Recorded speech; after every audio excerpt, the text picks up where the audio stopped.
Hey, Chris here. I'm the director of Big Hops. I'm making this video to kind of talk about the multiplayer thing we're doing. If you don't know, we've rewritten the full game, the full 15-hour adventure, single player game, to work with 8-player co-op.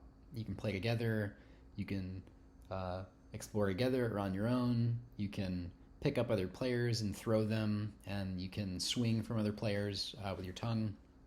It's a full rewrite. The game systems across the whole game have changed and been rewritten to make this work, and it was really complicated and hard and took 4 months of full-time work from me, and some support work from members of the team who otherwise are like done working on the game. So it's a huge deal, and it's really uncommon in the industry and for indies to try to do this thing. So I just want to talk about why we did it. The obvious, I think, the thing that most people are going to think of is like industry trends right now. There's all these online multiplayer indie games that people put together in a few months or a year, and they're making a shitload of money.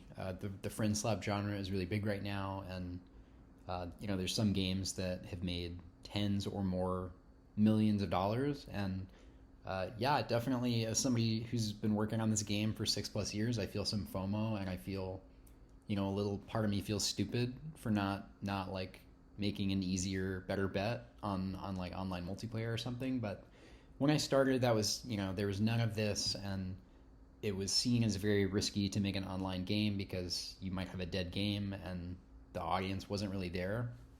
When I started working on this game was before COVID, so it would have been and I was also coming off of making a local multiplayer game, and it just seemed very hard to kind of do that. So that is part of the thing here. Your assumption is right that there's this feeling of FOMO, and I wouldn't describe it as trying to get some fast cash. I think I've seen that comment in a couple places, and it's not fast cash. It's really hard to do. It's a risk, focusing on something that's not a new game, and it might, this might not do that much for us. So that's reason one.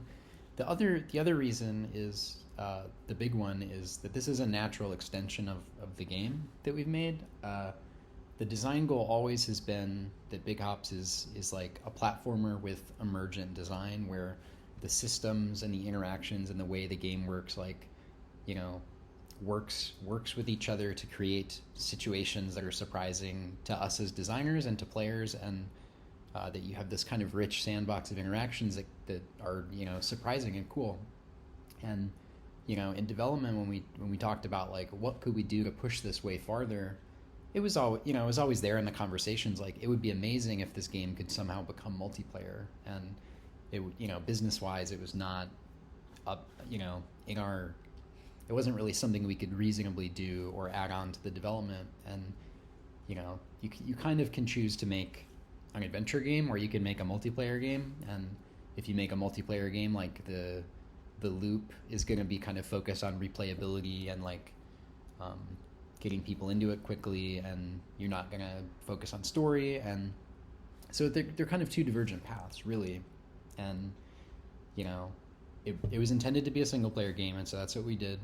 But there's also always this idea that like if this could be possible eventually, this would extend our design goals of this emergent playground kind of thing, and it would be really exciting. And once the game was out, we had some time to say, okay, the game's selling decently well, it's worth continuing to kind of try to grow the audience by making more content and kind of supporting the fan base or whatever.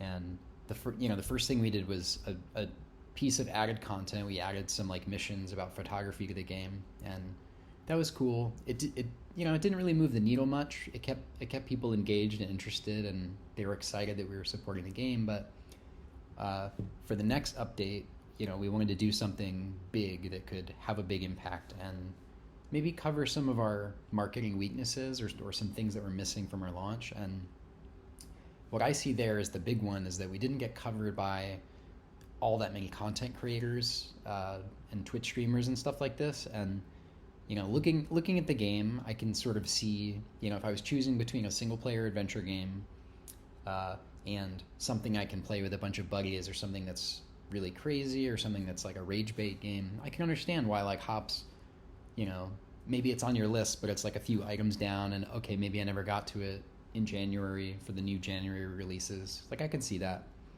So this to me, along with the other things I've said, is like way more appealing to this kind of group that I think a lot of us now see as tastemakers and influencers, you know, of what games people know about and what people play and stuff. And I think already I've seen Kind of Funny did like a, you know, a stream where they played through it, and them having fun and interacting and like making their own stories showcases like what's so special about the game really well, in a way that watching somebody play single player, maybe they talk to themselves a little bit about their thinking or what they're doing, but it's, you know, there's only so many dynamics going on, and it's the parts that are interesting in that game are happening in that player's head. It's like the mental models and the understanding of the interactions and engaging with the story and stuff. And it's, you know, the streamers are good at another thing, which is, you know, translating the interesting things about a game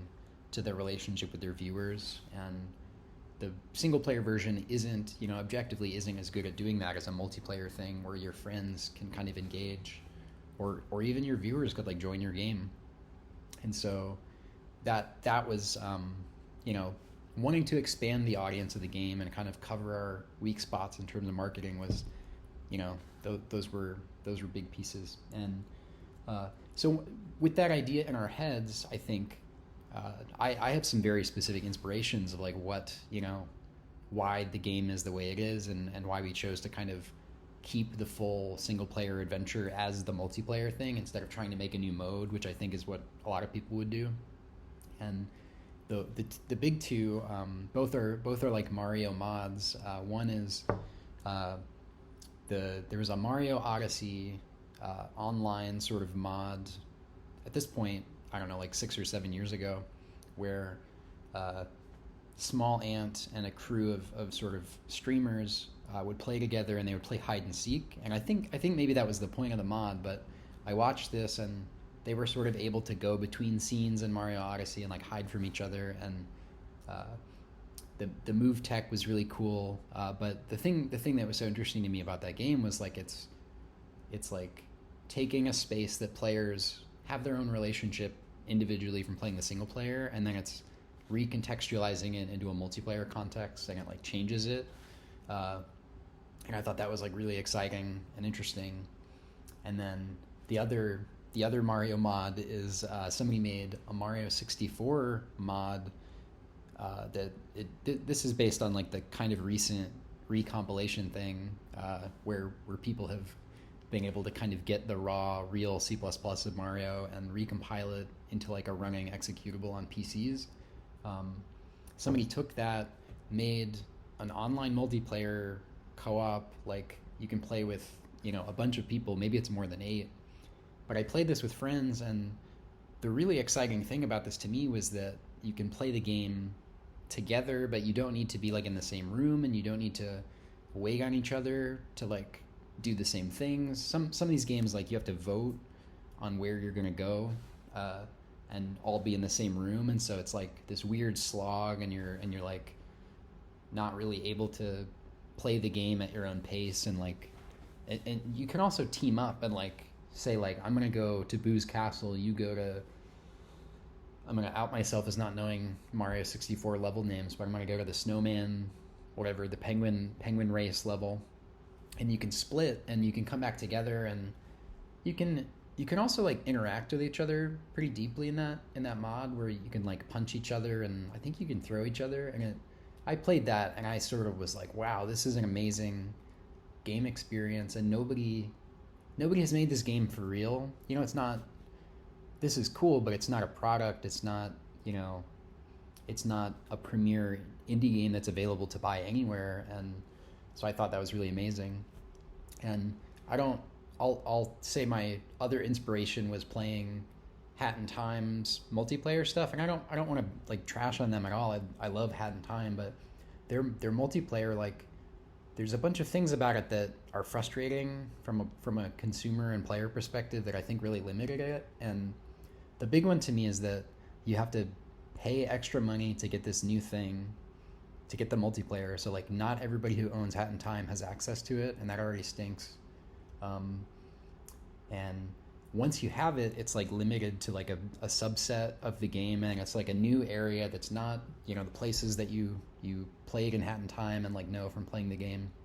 And then you also like can't interact with each other. You know, you can't pick up each other, and I don't know, the interactions that are cool about Hat in Time are like not fully expressed in a way where you can like interact with the other players. And it was still very fun to play, and they, you know, they have some like, there's some mods and stuff that add that stuff, so it is a good experience for sure. But I thought, wow, they almost went all the way, but they like left out all of these things, and I understand why. It's like very complicated and hard to do, and especially for a game like Hat in Time that's already selling gangbusters, like if you just give people a little bit, they're gonna like have their own fun with it, and it's, you know, certainly a big value add, even if you don't, you know, go all the way and do all the hard work. But yeah, so I was inspired by those things, and I thought, you know, I'm not the best programmer in the world, but I will hit my head against the wall until I kind of execute my vision. And with this update, it was a lot of that, a lot of late nights trying to figure out like, how do I make it feel good to carry other players around? How do I make it not feel jank to like swing from other players, and when do we let you swing from other players? And yeah, there was just a bunch of complicated design stuff that took a lot of just like smashing my head against the wall, and wasn't obvious or easy to do, but with time and, you know, persistence is very possible to do, and isn't I think a lot of people think networking is like very unapproachable, or like, you know, a really hard problem that you need to be incredibly smart to like work on, but that hasn't been my experience working on this. And really the hard, frustrating part has been like the limitations of networking stuff, or like when I need to wait for like a message to go to another computer, and or I need to ping another computer and then get pinged back before I like know for sure that I've grabbed somebody. That stuff is annoying and like frustrating, and it's complicated to test, but it's kind of the best. It's a, you know, the best experience of working on it there's ever been. Like Unity, I don't know about other engines, but in Unity I can have two versions of the editor open that like auto sync all of the assets and code and stuff, and hit play and like be testing really quickly. And it's, you know, it's almost as easy as working on just like the single player game, you know, except that your computer needs to run better to be able to run two instances of the game. But my point, I guess my point is that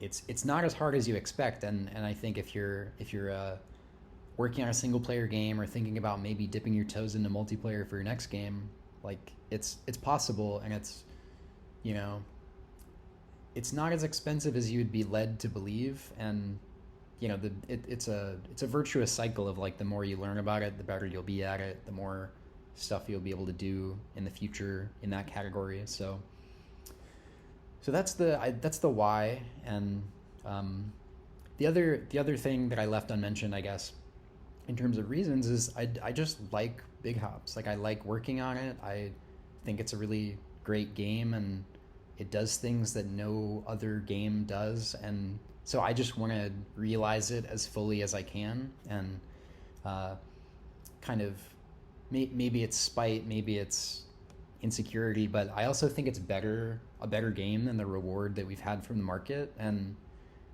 what I mean when I say that is like, for the quality and variety and novelty and the art style, like all of these things together, I think like are way more remarkable than the amount of money that we've earned by selling it. And it's hard to know if, you know, maybe I'm overconfident, or maybe the market's worse than I think, or maybe we just haven't been able to get the game in front of enough people.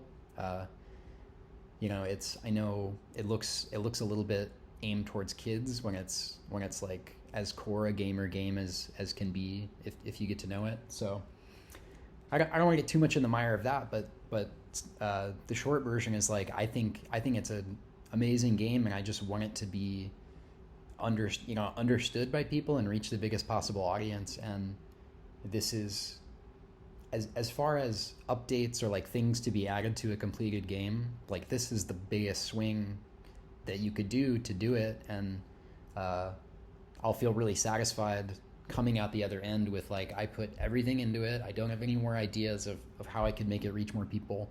So that's my last reason. And yeah, I'm excited to get it out the door, and I've already started working on something new. So once we're wrapped up here, I'll be full into that. That's all I got.